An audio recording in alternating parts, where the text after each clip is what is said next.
કોઈ પણ વ્યક્તિ ગમે ત્યાં એ ધંધો કરી શકે, જમીન વસાવી શકે છે।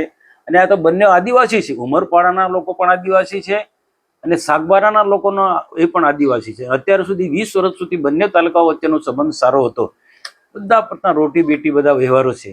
તો ખરેખર તો મારી એક અપીલ છે કે આમાં સરકાર મધ્યસ્થી થાય કે અમે મધ્યસ્થી, એના કરતાં આ 2 તાલુકાના લોકો ને 2 તાલુકાના આગેવાનો સાથે બેસીને આ પ્રશ્નનો ઉકેલ આવે તો સારામાં સારી રીતના ઉકેલ આવી શકે તેમ છે।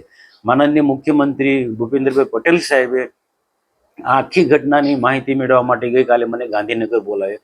તો હું મુખ્યમંત્રીના નિવાસ સ્થાને હું ગયો રાતના।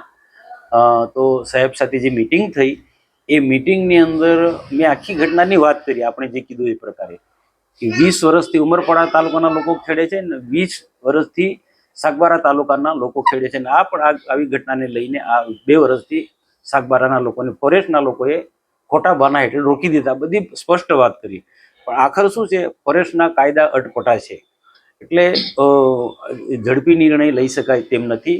આના માટે મુખ્યમંત્રી સાહેબે એવું કીધું કે જો આટલા લાંબા સમયથી ખેડતા હોય તો એમની સાથે પણ ન્યાય થવો જોઈએ। તો આના માટે ચોક્કસ 15મી ઓગસ્ટ પછી, હમણાં શું છે 15મી ઓગસ્ટની તૈયારીમાં બધી જ રીતના બધા લોકો બધા કામે લાગ્યા છે।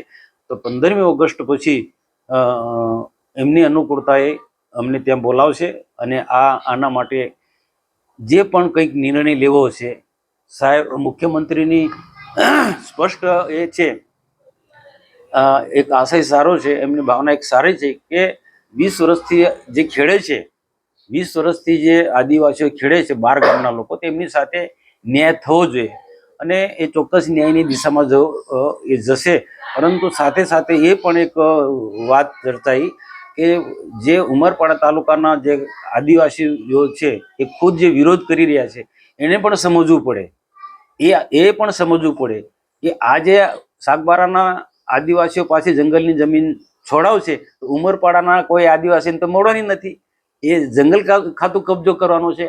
તો એક આદિવાસી તરીકે ઉમરપાડાના લોકોએ આ સમજવું જોઈએ કે આદિવાસી પર શા માટે પેટ પર લાત મારે છે। તો આ તો આપણો સમાજનો વિષય અને સમાજના આગેવાનોએ પણ આમાં કોઈકનો કોઈક રસ્તો કાઢવો જોઈએ।